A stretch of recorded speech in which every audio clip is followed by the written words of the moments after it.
네, 미국 대선 당일 투표가 우리 시간으로 내일 오후부터 주별로 시작됩니다.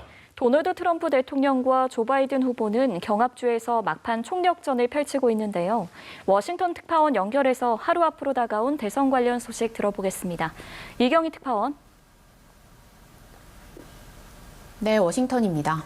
네, 트럼프 대통령은 오늘 하루 5개 주를 넘나드는 광폭 유세에 나선 반면에 바이든 후보는 한 곳을 집중 공략한다고요.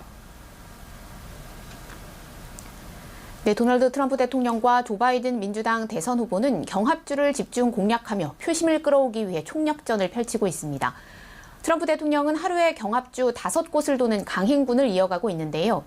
미시간, 아이오와에서 유세를 마쳤고 자정에 가까운 시간까지 노스캐롤라이나, 조지아, 플로리다까지 유세를 이어갈 예정입니다. 오늘 아이오와 유세에는 그간 동반 유세에는 잘 나서지 않았던 이방카 트럼프 백악관 선임 보좌관도 깜짝 등장했습니다. 바이든 후보는 트럼프 대통령의 광폭 행보 대신 북부 경합주인 러스트벨트에서 펜실베이니아를 집중 공략하고 있습니다. 어제 러스트벨트의 또 다른 경합주인 미시간에서 유세를 한 데 이어서 오늘은 펜실베이니아 필라델피아에서 투표 참여 독려 행사와 유세를 이어갈 예정인데요. 바이든 후보는 현지 시간 기준으로 내일까지 펜실베이니아에 머물면서 표심을 집중 공략한다는 구상입니다. 네, 막판 유세 양상도 두 후보가 상반되는데요. 승리를 위한 전략의 차이라고 볼 수 있을까요? 그렇습니다. 트럼프 대통령 입장에서는 경합주 대부분 지역에서 바이든 후보에게 지고 있는 것으로 나타나고 있기 때문에 한 주라도 더 돌면서 지지를 호소하는 게 전략적으로 더 효과적일 수 있습니다. 4년 전 대선 때 여론조사에서 뒤지다가 선거 당일 극적인 역전승을 거뒀던 경험이 있는 만큼 4년 전처럼 이번에도 막판 지지층 총결집을 통해서 어게인 2016을 노려보고 있는 건데요. 트럼프 대통령은 이곳 시간으로 유세 마지막 날인 내일도 5곳 유세를 여는 등 광폭 행보를 이어갈 예정이고 마지막 유세지는 4년 전과 마찬가지로 미시간주 그랜드 래피즈로 잡았습니다. 바이든 후보의 펜실베이니아 집중 전략은 대선 승리를 위해서는 이곳을 반드시 잡아야 한다는 인식과 무관치 않아 보이는데요.